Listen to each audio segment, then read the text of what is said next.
Japan का 26 साला नौजवान डॉक्टर सिर्फ इस बात पर खुदकुशी कर लेता है कि उससे हद से ज्यादा काम करवाया जाता था और वो कई महीनों से छुट्टी मांगता रहा, लेकिन उसे एक भी छुट्टी नहीं दी गई। Sir, I want to leave. I can't accept it. There is too much work left. आखिर कौन था ये डॉक्टर और जापान जैसे हाईली डेवलप्ड कंट्री का असल चेहरा क्या है? यही सब जानेंगे CTV बॉक्स की आज की इस वीडियो में।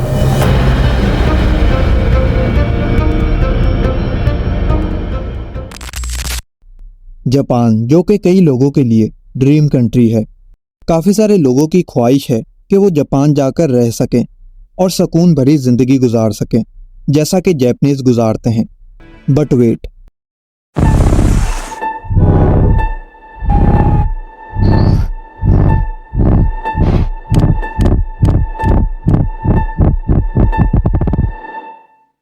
Wake up to reality.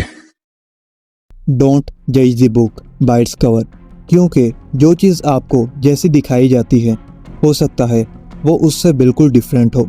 ऐसे ही कुछ सीन जापान के साथ भी है। ये बात सच है कि जापान बहुत ही डेवलप्ड कंट्री है और जापान की मैन्युफैक्चरिंग इंडस्ट्री बहुत स्ट्रॉन्ग और ट्रस्टेबल समझी जाती है। लोग मेड इन जापान सुनते ही चीज़ को बाय कर लेते हैं। इसीलिए आज ये छोटा सा जापान दुनिया की बड़ी बड़ी इकोनॉमीज को टक्कर दिए बैठा है। Japanese economy seems to be doing pretty well. Well, certainly on the headline, certainly on exports, as you both have just pointed out, the net exports were strong. लेकिन इसी जापान को दुनिया की बेस्ट इकोनॉमी बनाते बनाते Japanese की जिंदगियां बेरंग हो गई हैं। जापानीज अंदर ही अंदर बहुत सारी प्रॉब्लम्स फेस कर रहे हैं। जब लोगों की बर्दाश्त की हद खत्म हो जाती है तो वो हिकिकोमोरी बन जाते हैं। Now, you're here with a story which I think will shock many of you. It concerns people called the hikikomori. What they go through, how they live, I've found really shocking. Tell us what this name actually means. Tell us what this is all about. Hikikomori कौन होते हैं, इसके बारे में आगे video में discuss करेंगे। Japan ने अपने लोगों के जहनों में बस काम काम और काम फिट किया हुआ है। जापान की हुकूमत ने जापानीज को रोबोट बनाकर रख दिया है। ना इनमें कोई इमोशंस, ना इनका कोई फ्रेंड, ना कोई फैमिली और ना ही इनकी लाइफ में कोई हेल्दी एक्टिविटीज़। जापान में जॉब्स को बहुत इम्पोर्टेंस दी जाती है। जापान में लोगों का खुद का बिजनेस करने में ज़्यादा इंटरेस्ट नहीं है। एंटरप्रेन्योर रेट में जापान बहुत पीछे है। 2024 में यूनाइटेड स्टेट्स, जर्मनी और यूनाइटेड किंगडम में एंटरप्रेन्योर रेट जापान से बहुत ज़्यादा है। इवन के इसराइल भी टॉप 4 पर मौजूद है, जबकि जापान 22वें नंबर पर है। जापानीज तो अपने मुल्क को दिन रात तरक्की करके ऊपर लेकर जा रहे हैं, लेकिन जापान अपने लोगों को सिर्फ जॉब की हद तक महदूद किए बैठा है। ऊपर से जापान का जॉब कल्चर, जापान की कंपनीज सिर्फ फ्रेश ग्रेजुएट्स को ही हायर करती हैं। एक जॉब के लिए लोगों को कई सारे इंटरव्यू से गुजरना पड़ता है, फिर जाकर कुछ लोगों को सेलेक्ट किया जाता है। जो सेलेक्ट हो जाते हैं उन्हें लाइफ टाइम जॉब मिल जाती है और जो बेचारे पास नहीं होते उन पर रिजेक्शन का दाग लग जाता है।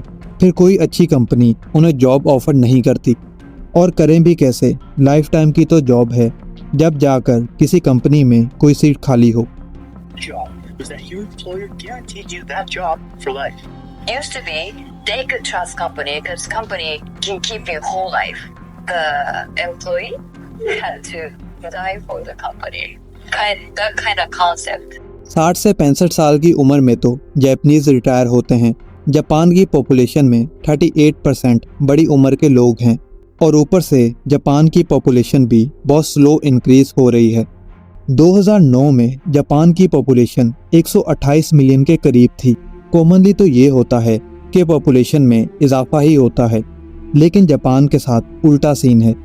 जापान की पॉपुलेशन 128 मिलियन से कम होकर 123 मिलियन हो गई। बहुत ही अजीब सी बात है कि जापान की पॉपुलेशन वक्त के साथ साथ कम हो रही है। Japan will disappear if something doesn't change. This alarm was recently rung by a prominent entrepreneur. Now, a group of experts a decade ago warned of a similar phenomenon. They said in a report that 896 of Japan's municipalities will cease to exist due to population decline. इसकी बड़ी वजह भी demanding work culture ही है। Japan के कुछ लोग ही शादी करने और फैमिली कल्चर पर तवज्जो देते हैं, जबकि ज़्यादातर जापानीज बिल्कुल अकेले रहना पसंद करते हैं। जापान की पॉपुलेशन में से आधे से ज़्यादा लोग अनमैरिड हैं। जापान के लोग अपने कामों में इतने बिजी हैं कि खुद को अकेला रखना ही पसंद करते हैं। दी जापान टाइम के मुताबिक मर्द फाइनेंशियल इश्यूज की वजह से शादी नहीं करते, जबकि जापान की 40% औरतों के मुताबिक वो शादी करके अपनी आज़ादी और खुद मुख्तारी पर समझौता नहीं करना चाहती। चलो शादी और पॉपुलेशन का इशू तो एक तरफ, बट जापान की 1.5 मिलियन पॉपुलेशन हिकिकोमोरी बनी हुई है। दरअसल हिकिकोमोरी का मतलब विड्रा फ्रॉम सोसाइटी होता है। जापान के वो लोग जिन्हें जॉब्स वगैरह नहीं मिलती या वो जापान के कल्चर के मयार पर पूरा नहीं उतर पाते, तो वो अपने आप को सोसाइटी से कट ऑफ कर लेते हैं। हिकिकोमोरी ना जॉब पर जाते हैं, ना कॉलेज और ना ही स्कूल। बस वो अपने आप को घर की चार दीवारी में रखते हैं। ना कोई इनका फ्रेंड होता है, ना ये अपनी फैमिली के साथ रहते हैं। बस वो अपने आप को दुनिया से जुदा कर लेते हैं और खुद के साथ टाइम स्पेंड करते रहते हैं। When I was between age of teens to early 20s, I had been a hikikomori for about 10 years. I was bullied by my classmates on my school and I stopped went to school since after graduate from elementary school. Then I was neglected by my parents and then I became just staying in my room. So I became hikikomori in childhood and I came to have depression and suicidal thoughts. Hikikomori लोग सख्त depression का शिकार होते हैं। Japan का family system भी बहुत week है। कोई किसी की परवाह नहीं करता, बस काम पर तवज्जो होती है सबकी। पेरेंट्स अपने बच्चों को सही से टाइम नहीं दे पाते। ओवरवर्क की वजह से बच्चों और पेरेंट्स के दरमियान मजबूत बॉन्डिंग नहीं हो पाती। इसीलिए जापान में काफ़ी सारे बूढ़े लोग घर में अकेले रह रहे होते हैं और जब वो बीमार हो जाते हैं तो उनका कोई ख्याल रखने वाला नहीं होता, तो वो घर में ही पड़े पड़े जिंदगी की बाजी हार जाते हैं। कई कई साल तक उनकी डेड बॉडीज घर में ही पड़ी रहती हैं। उनके बच्चों को कुछ अता पता नहीं होता कि हमारे माँ बाप कहाँ हैं और किस हालात में हैं। जापान का एक 26 साला नौजवान डॉक्टर जिसने मंथ में 200 घंटे काम करने की वजह से खुदकुशी कर ली। इसकी फैमिली ने बताया कि जुनको एक महीने में 207 घंटे से भी ज़्यादा काम करता था और 3 महीनों से इसने एक भी ऑफ नहीं ली थी। इस खुदकुशी करने को जापान में इनसिकी जिसात्सु कहते हैं। जापान के इसी ओवरवर्क कल्चर की वजह से काफ़ी लोग परेशान रहते हैं। नो डाउट कि जापान के लोग बहुत मेहनती हैं और इंटेलिजेंट भी। जापान के लोगों का IQ टॉप लेवल पर है। जापान के लोगों ने ही दिन रात मेहनत करके एटम बम गिरने के बाद भी जापान को एक बड़ी पावर बनाया। लेकिन अगर जापान ने अपने लोगों को रिलैक्स नहीं किया और लोगों के लिए खुशहाल एनवायरनमेंट फराहम नहीं की, तो जापान को भी काफ़ी नुकसान होगा। ऊपर से जापान की पॉपुलेशन भी दिन ब दिन कम हो रही है। जापान की गवर्नमेंट को अपने मुल्क के लोगों के लिए और बेहतर सोचना होगा ताकि आने वाले वक्त में जापान की प्रोग्रेस और पॉजिटिव दिखाई दे।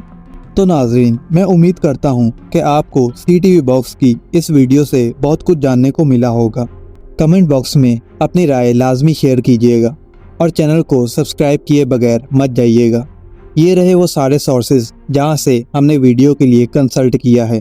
तो मिलते हैं अगली किसी वीडियो में, तब तक के लिए अल्लाह हाफिज़।